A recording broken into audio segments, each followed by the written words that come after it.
Welcome to Leadership Speaking Radio, the podcast for leaders and changemakers who want to learn how to communicate with impact, authenticity, and human connection to their peers, teams, and customers in order to build better relationships, better their bottom lines, and become better leaders. My name is Dr. Laura Penn. I'm the founder of the Leadership Speaking School, and I'm your host. Visit the website, theleadershipspeakingschool.com, in order to find out more about how we can support you to show up as the best version of yourself every time you speak. Now, let's get straight into our topic. Ladies and gentlemen, welcome back to Season 5. We are deep in the midst of going into the craft-based elements of leadership communication, and we are going to be going as deep as we've been going in the other episodes in this one as well. Folks, this episode is all about different types of speeches, and it is episode number 52. This is a culmination of a section on content creation, and I really have been looking forward to delivering this content for you because there's so much more to say. So are you ready for this? Do you have your pens out? Do you have your thinking caps on? Do you have your mind open to receive this delicious information that is all about how you can create content that lives in the hearts and minds of your listeners, of peers, teams, and stakeholders? So let us go in. In this episode, I really want to talk about this big theme of different types of speeches. I love asking this question in my 3-day leadership speaking core program for 6 leaders that come to the HQ of the Leadership Speaking School in Switzerland. And we work intensely, like 8 hours a day for 3 days in a row, on improving them from the inside out as communicators. These are all leaders who have applied to be in the program, and they come in and they are ready to do the work. And this is something that we spend time doing on the second day. And I ask this question: name different types of speeches. And then we write down all these different types of speeches on the flip chart. And it's a fat amount of speeches. Can you name 3 different types of speeches? Go on. All right. So maybe you said inspirational speech, TED Talk, toast, right? There's so many different types of talks. And in fact, in my book, which is where I'm harvesting a lot of the content for these episodes in season 5 so far from, which is called Nowhere Left to Hide, Leadership Communication Skills That Every Leader of the Digital Age Must Know. In my book, I write this list down. So I'm just going to read a few of these things on the list, and you will understand and identify them as different types of speeches. So here we go. TED Talk, toast, elevator pitch, startup pitch, business presentation, staff update, conference talk, graduation speech, marriage toast, eulogy, retirement speech, The list goes on. It's full. You can see and clearly identify that there are so many different ways to make a speech. And there are so many different types of speeches for different causes. And FYI, the skills that I'm teaching you in this podcast and the skills that I teach in my master classes around the world and in Leadership Speaking Core, my 3-day intensive, and even in my keynote speeches around the world, the skills that I am teaching you are relevant for every single one of these types of talks. And this is also relevant whether this is online or live. So this is the skill-based for any kind of talk that you can give, period. So this episode is about different types of talks. And obviously, we won't be able to get into all of these. There's too many. But I want to focus in on 3 specific ones and really go in and talk to you about how they are different and what's involved. So let's start with the first kind of talk, which is the inspirational speech. And what if I were to ask you, what is the main intention or the main point of an inspirational speech? Maybe you'd say, well, Laura, it's to inspire. Yes, but give me more than that. And I would want you to say things like, well, it's to aspire to be something, or it's to lift the audience somehow. Yeah. So this is us going in deeper into what an inspirational speech actually is. And it is those things. An inspirational speech inspires us to aspire, to lift and heighten, and to be better than we are, right? Or to improve something. The direction of this speech is up, air, it lifts, it goes higher and higher. And inspirational speeches are very, very distinctive because they take you on a journey. Often it's the hero's or the heroine's journey, right? And this is really important to understand in the context of creating content for an inspirational speech, to know what the hero's or heroine's journey is. And that, of course, the very generalized version of what this is there is a hero or a heroine, right? And he or she is down in the dumps. Something has happened where they are the lowest of the low, and they are trapped, stuck, and struggling. And they decide to go on an epic journey, leaving the place that they are in and going into new pastures and exploring new frontiers. And when they are in this beginning of the journey, they meet a mysterious stranger of some sort of force that teaches them something new, where new skills are learned, often in the context of a cave or in some dark forest, somewhere far away from where everything else is going on. And the hero or the heroine is now learning things that they didn't know before and adding to their tools and awareness of their strengths. And then they eventually emerge from this cave, and the mysterious stranger mysteriously disappears. And this stranger, by the way, is a teacher of some sort. I didn't say this earlier, but it's a teacher. And so then they go away, and then now they're out of the cave, and now they're into the world, and they're using their newfound skills, their superpowers, and they are confronting challenges. And with each challenge that they confront, they get better, and they persevere, and they overcome. And eventually they reach the climax of the story. Everything now has come into full focus. They are changed. They are transformed. They have turned into somebody different. And then they go back into their happy life, but they are a different person. This is the hero and heroine's journey. And in an inspirational talk, there's usually some sort of version of this where somebody has gone through something hard and intense and struggled and then transformed to come out as a different version of themselves. And this is what we now, as the listeners of an inspirational story or an inspirational talk, benefit from. And we can now look inwards and live vicariously through the storyteller, through the speaker, and kind of think about how that affects us. And what if that were to happen to me? And so the listener reflects on this inspirational tale and maybe transforms somehow themselves. This is an inspirational speech. And these are very powerful speeches to give and very powerful speeches to receive. And because they tend to go into a transformational journey, there tends to be sections in inspirational speeches that are very dark.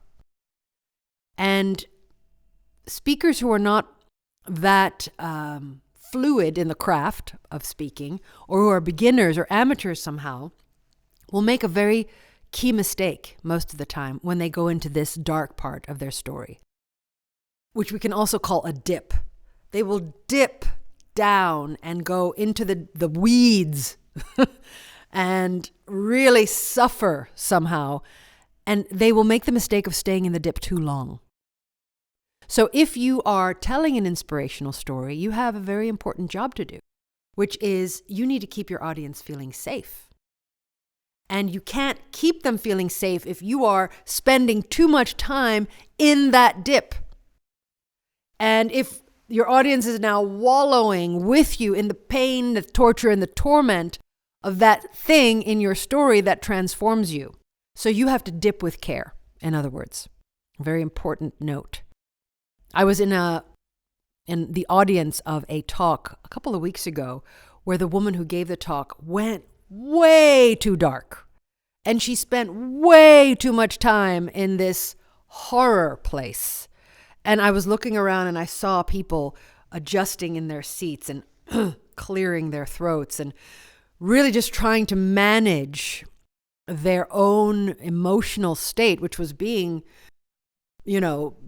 messed with in this deep dip. And the speaker had no clue about the impact that her dark story was having on the audience. And I knew what was going on, so I started to think about other things because I didn't want to be that deep. I didn't want to be in that dip. I wanted to be kept safe, so I started thinking about what I was going to have for dinner that night, the things that I needed to do on my to-do list.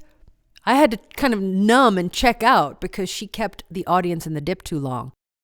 And this is your responsibility as a speaker to not do. So in an inspirational tale, you'll go through the hero's journey somehow, most likely, and you will dip, but dip with care. And use this kind of speaking where you want to heighten something for your audience, where this is one of your goals, to make your audience feel something different. This is all about the feeling, the inspirational speech. This is all about going in and pulling heartstrings. But do that gently, and do that with love, and do that with care. Let's now visit another kind of speech, which is, of course, the educational speech. Now, this happens to be yours truly, which is me, her favorite kind of speech. I can't help it. This is what I am made of. I am a teacher, and my teaching lineage goes far back. Many generations of teachers in my family, my grandmother's grandmother's grandmother, my father, my mother, we're all teachers. And I love educational speeches because why? What do? They help people learn something new. They teach your audience something. And hopefully they teach them something that they didn't know before. So they come out on the other side, ta-da, with something new, an aha, right? And honestly, I could speak about this for hours. Maybe I'll make another podcast just about educational speeches because I could really nerd out here. But what I want to say, the kind of key points that I want to make for you as learners of this important kind of speech is obviously your main intention is to teach something, to have your audience know something. And how do you do that? Well, whatever you do, please don't take out your one-dimensional PowerPoint slide and start droning on about what you've got on that slide. This is the most uncreative thing that you can do in an educational speech. You have to think about learners when you think about educational speaking. And learners in your audience, there are many different types of learners in there. There are learners who want to learn by listening. There are learners who want to learn by moving their body. There are learners in your audience who want to learn by seeing. So we have different types of intelligences, we learners. And I love to quote the work of Howard Gardner, an educational psychologist who in 1993 wrote an incredible book called Multiple Intelligences. And this book is really precious, really important for those of us who teach and for those of us who enjoy doing educational speaking. Why? Because it identifies that there are not two types of learners, like your learners who learn by focusing on language and words, and learners who learn by logical and mathematical learning. Those are the two intelligences that we see a lot in school and were tested on in SATs and so on. But Howard Gardner was bold enough to say that there are 9 different kinds of intelligences. Logical, spatial, yes. Visual, oratory, so people who listen, melody. Musical learners, kinesthetic learners, people who learn with their bodies. Intrapersonal learners, so people who learn within, so there's a lot of awareness about themselves and kind of being woken up to what's going on inside. Those are intrapersonal learners. There's interpersonal learners who are good at socializing and being outwards with other people socially. They're naturalistic learners who go out in nature. And these are the children, by the way, who can identify different types of fungi in a forest and say, that's that species, right? Or who see different types of leaves and they can identify that these trees are different because of X, Y, and Z. These are naturalistic learners. And then there's one more kind of learner, which is the spiritual learner. People who are really tuned in to that extra higher force, that higher power, be that as it is for whatever that person believes in. So these are the 9 intelligences of Howard Gardner. And in thinking about an educational speech, the best educational speech has some elements of some of those 9 different intelligences. So maybe you are using, yes, the visual spatial. You've got maybe images, but maybe you're also using the kinesthetic. Maybe you're having your audience try something out with their body. Maybe they're raising their hands, right? You're asking them questions. Maybe they're standing up and moving around. This is kinesthetic learning. Maybe there's musical learners in there. Maybe you're playing music. I love to do this in all of my online training programs. I play music in the waiting room, and I just love to watch before I go on camera. I see people like getting down to that music, kind of getting into it. Those are most likely the musical learners in there who are benefiting from that. And there's just so much depth you can go into. You see why I need a whole hour to go into this. I've got to stop myself from going too far and overwhelming you with this. But there's so much to cultivate here. So if you understand that you have different kinds of learners in your audience, you can create content that serves the needs of some of those learners. Not everybody. Look, don't try to do all 9 intelligences. That's over the top. But be mindful and conscious of the fact that there are different types of learners in your audience. And wouldn't it be nice if you could touch on 2 or 3 or 4 of these different types of intelligences for your learners to benefit and for them to really absorb the information that you're trying to teach them? And honestly, a lot of my passion, maybe even obsession, I could call it, about this topic, besides the fact that I have teaching in my blood and that I am a teacher, is that I spent a lot of years teaching in zoos around the world. I worked for the London Zoo, the Central Park Zoo in New York City, and the Bronx Zoo as a senior instructor. And these are living museums. That's what zoos are considered. And in the museum world, there are people who are specialized. They're called docents. They're volunteers who work in these places freely. You know, they come and they're unpaid. And these are the people who answer questions at the exhibit, or maybe there's a little cart that they're talking about things and they've got things in their hands and they're showing people. Well, these are really good people for giving educational talks. They know what they need to do. And at the heart of this is that they are showing people things. And those people that are interacting with them are able to hold things and engage things and touch things and smell things. So in other words, the more that your audience can use their senses, sight, sound, smell, touch, maybe taste, it depends on what you're talking about, the more that your audience can use their 5 senses, the more they're going to be learning. And docents at zoos and museums know this. And this was my world for so many years. And a lot of my teaching style comes from those years of teaching thousands of people about wildlife and wildlife conservation, which is what I was doing back then.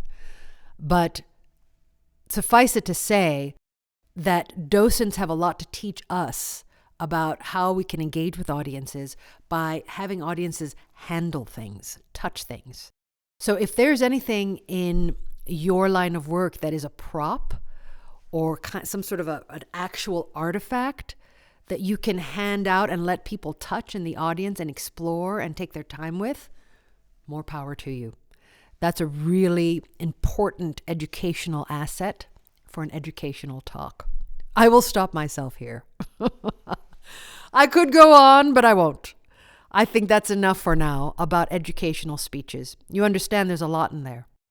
And you understand that it's not just about the one-dimensional PowerPoint slide that too many people in the world are using to communicate knowledge. Oh, that is so boring and old and stale and uninteractive. Stimulate your audience's senses, people. stimulate their intelligences and respect that there are different intelligences in there for you to interact with and have some fun. Yes. Oh, this is really fun. But let's move on now to the next and last type of speech. So just to recap, we've talked about the inspirational speech, we've talked about the educational speech, and now we're going to go and talk about the motivational speech. You might be thinking, well, what's the difference between a motivational speech and an inspirational speech? Which is a very good question. The difference is that an inspirational speech makes you feel something. Inspire, aspire, rise, all the stuff I already talked about. And a motivational speech makes you want to do something. Yeah? So this is about engaging the audience to the point of wanting to move them to do or activate into something. And honestly, the best kind of example of a motivational speech is a commercial for a product, right? So somebody selling you something in a commercial is a motivational speech. And there are lots of things going on in the delivery of that motivational speech to target the listener to want to act as a result of hearing it. And I love going into this topic in Leadership Speaking Core. It's so much fun. We really go into what it takes to motivate people, and we experiment and we try different things out. And one thing I talk about is the $1 million pitch formula. So we experiment with doing different pitches. And pitches are little motivational speeches, aren't they? Because as a result of the pitch, you want your audience to do something. And I can't count how many change makers I've worked with where they are innovators in a different field and they need to pitch something. I mean, everybody from food tech to designers. I work with all kinds of people in between to help them to pitch effectively. And I teach them what I call the $1 million formula.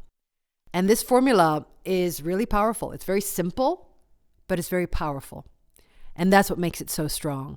There are a set of questions that are asked and that you have to answer, and you sort of plug and play. You plug in the answers, and when you have it all written down, presto, there's your pitch. And usually this sequence of questions that you've answered, one iteration, one version of this is not enough.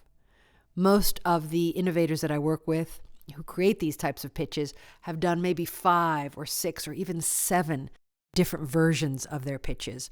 I'm working with Louis Vuitton Maison House. You might be familiar with that brand. Every year I work with their LVMH prize finalists. And these are designers from all over the world that have reached that pinnacle of becoming a finalist in this huge contest where the LVMH prize is given. And there's also the Karl Lagerfeld prize that goes with that. And they have to pitch for 5 minutes about their collection. And I teach them how to do that from scratch. And we create these pitches using this powerful formula. And then they have to, of course, rehearse how to do it. And then there they are delivering this incredible and incredibly important pitch in front of a jury who selects the winner/winners. So that's how this pitching formula works. And to find out what that formula is, because you're probably thinking, well, what is that formula? This formula is something I talk about at length in my new book, which I talk about a lot lately because I'm so proud of it. I've published it on Kindle, on Amazon. It is called Nowhere Left to Hide: Leadership Communication Skills that Every Leader of the Digital Age Must Know. And it is, as I say, available on Kindle at the moment, and eventually it will be in a paperback and as an Audible. But right now it's on Kindle, and I have put my pitch formula in there for you to learn more about. So yeah, that is really what I want to say here about the motivational pitch, that there's a formula involved, and the intention is to have your audience do something as a result of hearing your pitch. So that is a wrap for the 3 different types of speeches that I wanted to talk to you today about To recap, the inspirational speech that has the audience feel something, the educational speech that has your audience know something, and the motivational speech that has your audience do something. And here's a really big trade secret that I want to share with you so that you can elevate yourself in the craft. A good speech, whatever it is, has elements of all three types of these speeches. So there's a dusting of inspirational, a dusting of educational, and a dusting of motivational. And this is, in my opinion, and what I've seen, and also what I create in all my keynotes, there's a little bit of all of it in there. And to see what this looks like, so that you have kind of a living example of what I'm talking about, I'm going to send you to the TED.com platform to watch Jill Bolte Taylor's unbelievable TED Talk called My Stroke of Insight. It's one of the most watched TED Talks of all time. And if you look at it really closely, it's got all three of these beautiful things in it. And it's just a pure and authentic delivery from her heart that you can really feel on a visceral level. So check that out on TED.com. Jill Bolte Taylor, My Stroke of Insight. It's a game-changing talk, and it's what I'm talking about when I say that the best talk has elements of all three. So how about that for some learning in this episode? How about them apples of wisdom? Look, I hope you've gained something substantial from this episode. It is my intention to fill your cup full of usable craft-based tools and techniques that you can apply every time that you create content and every time that you communicate. So we're on a ride together in season 5, and we've got a long way to go. We're not even halfway. So buckle up, get ready for more episodes, more downloads of the craft. And as always, say yes to every speaking opportunity that you get so that you can implement these amazing tools that I'm sharing with you. You won't learn them or know them by just hearing about them here on this podcast. You have to do them. You have to embody them, and you have to do it over and over and over again, because leadership communication is a skill. And the more you do it, the better you get. So that's all for now. Let me wrap things up here. I hope that you enjoyed this episode as much as I enjoyed delivering it.